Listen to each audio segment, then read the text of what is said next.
जी news पर तिहाड़ शिरोमणि ने अपने डीएनए का विद्रूप प्रदर्शन करते हुए भगत सिंह की फांसी के लिए महात्मा गांधी को जिम्मेदार ठहरा दिया।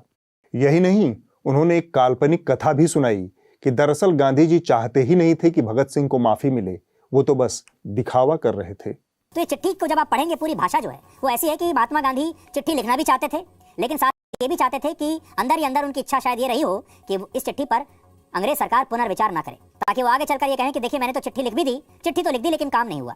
और इसीलिए इस चिट्ठी के बावजूद भी अंग्रेजों ने शहीद भगत सिंह को छोड़ा नहीं। महात्मा गांधी ने कभी भी दिल से भगत सिंह की फांसी को रद्द करवाने का प्रयास नहीं किया, और इस चिट्ठी को पढ़कर लगता है कि ये चिट्ठी उन्होंने दिल से नहीं लिखी थी। लेकिन इससे भी ज्यादा हैरानी की बात यह है कि महात्मा गांधी ये सब बातें अच्छी तरह से जानते थे। उन्हें पता था अंग्रेज सरकार भगत सिंह को मौत की सजा देने के लिए बेकरार है, लेकिन इसके बावजूद उन्होंने कभी भी भगत सिंह की फांसी रद्द करवाने के लिए ना तो कोई आंदोलन किया, ना कोई भूख हड़ताल की, जबकि वो ऐसा कर सकते थे। यह एक बड़ा झूठ है जिसे दरबारी मीडिया, व्हाट्सएप यूनिवर्सिटी और आईटी सेल वाले नियमित अंतराल पर फैलाते रहते हैं। तो एक साफ टाइमलाइन के साथ यह वीडियो अपने दिमाग में बिठा लीजिए कि भगत सिंह की फांसी में किसकी क्या भूमिका थी। 7 अक्टूबर 1930 को अंग्रेजी हुकूमत ने भगत सिंह, सुखदेव और राजगुरु को फांसी की सजा सुनाई। 24 अक्टूबर 1931 की तारीख फांसी के लिए तय की। 17 फरवरी 1931 को गांधी और इरविन के बीच समझौता हुआ। दांडी मार्च और नमक बनाने का अधिकार हासिल करने के उपरांत यह समझौता हुआ था। इस समझौते की सबसे अहम शर्त यह थी कि उन सभी राजनीतिक कैदियों को रिहा किया जाएगा जो अहिंसक तरीके से आंदोलन में शामिल हुए थे। भगत सिंह का मामला एकदम अलग था। उनके ऊपर एक अंग्रेज अधिकारी की हत्या का आरोप था। भगत सिंह के समर्थक चाहते थे कि गांधी इस समझौते की शर्तों में भगत सिंह की फांसी को रोकना भी शामिल करें, लेकिन कांग्रेस वर्किंग कमेटी इस बात पर एकमत थी कि सभी अहिंसक विचारधारा वाले कैदियों को ही आज़ादी की शर्त रखी जाए। यंग इंडिया अखबार में गांधी जी ने लिखा, कांग्रेस वर्किंग कमेटी भी मुझसे सहमत थी। हम समझौते के लिए इस बात की शर्त नहीं रख सकते थे कि अंग्रेजी हुकूमत भगत सिंह, राजगुरु और सुखदेव की सजा कम करे। मैं वायसराय के साथ अलग से, यानी फांसी रोकने के मसले पर उनसे बात कर सकता हूँ। 18 फरवरी 1931 को गांधी ने भगत सिंह और उनके साथियों की फांसी के बारे में इरविन से मुलाकात की। उन्होंने लिखा, मैंने इरविन से कहा कि इस मुद्दे का हमारी बातचीत से संबंध नहीं है। मेरे द्वारा इसका जिक्र किया जाना शायद आपको अनुचित भी लगे, लेकिन अगर आप मौजूदा माहौल को बेहतर बनाना चाहते हैं तो आपको भगत सिंह और उनके साथियों की फांसी की सज़ा खत्म कर देनी चाहिए।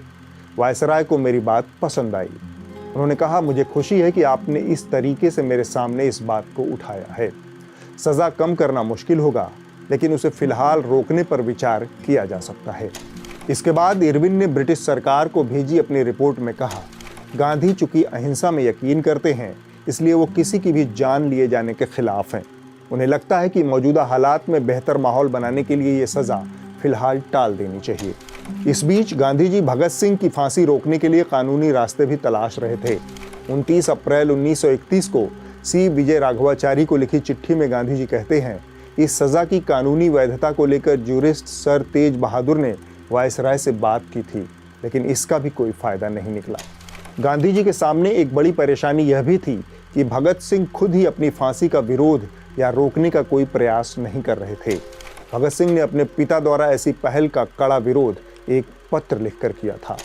19 मार्च 1931 को गांधी ने फिर से इरविन से बात की।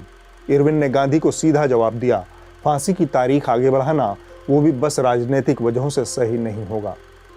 गांधी ने अपनी कोशिश फिर भी जारी रखी। उन्होंने आसिफ अली को लाहौर भेजा। वो भगत सिंह से एक वादा चाहते थे कि वो हिंसा का रास्ता छोड़ देंगे।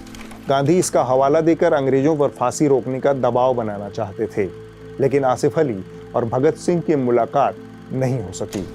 आसिफ अली ने लाहौर में प्रेस को बताया, मैं दिल्ली से लाहौर आया ताकि भगत सिंह से मिल सकूं। मैं भगत सिंह से एक चिट्ठी लेना चाहता था जो रिवोल्यूशनरी पार्टी के उनके साथियों के नाम होती, जिसमें भगत सिंह अपने क्रांतिकारी साथियों से कहते कि वो हिंसा का रास्ता छोड़ दें। मैंने भगत सिंह से मिलने की हर मुमकिन कोशिश की, लेकिन कामयाब नहीं हो पाया। इस झटके के बाद भी गांधी अपनी कोशिशों में लगे रहे। 26 मार्च से कराची में कांग्रेस का अधिवेशन शुरू होना था। गांधी को इस अधिवेशन में जाना था, लेकिन गांधी इस यात्रा को लगातार टाल रहे थे। वे अंतिम वक्त में इरविन के साथ मिलकर फांसी टलवाना चाहते थे। 21 मार्च 1931 यानी फांसी से 2 दिन पहले न्यूज़ क्रॉनिकल में रॉबर्ट बर्नेज ने लिखा, गांधी कराची अधिवेशन के लिए रवाना होने में देर कर रहे हैं ताकि वो भगत सिंह की सजा पर वायसराय से बात कर सकें। 21 मार्च को गांधी और इरविन की फिर से मुलाकात हुई। गांधी ने इरविन से फिर भगत सिंह की सजा रोकने की मांग की। 22 मार्च को फिर से गांधी और इरविन की मुलाकात हुई। इरविन ने वादा किया कि वो इस पर विचार करेंगे। फिर 23 मार्च को यानी फांसी की तारीख से एक दिन पहले गांधी ने इरविन को एक चिट्ठी लिखकर सजा रोकने की भावुक अपील की।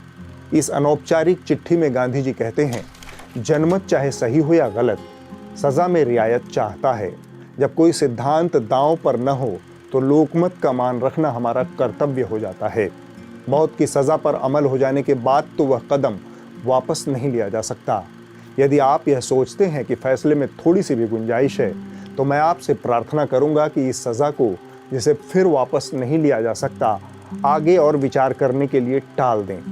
दया कभी निष्फल नहीं जाती। लेकिन 23 मार्च की शाम को तय तारीख से एक दिन पहले ही भगत सिंह और उनके साथियों को फांसी दे दी गई। उम्मीद है सुधीर चौधरी और उनके जैसे एंकराओं की इस गधा पचीसी से आपको मुक्ति मिलेगी।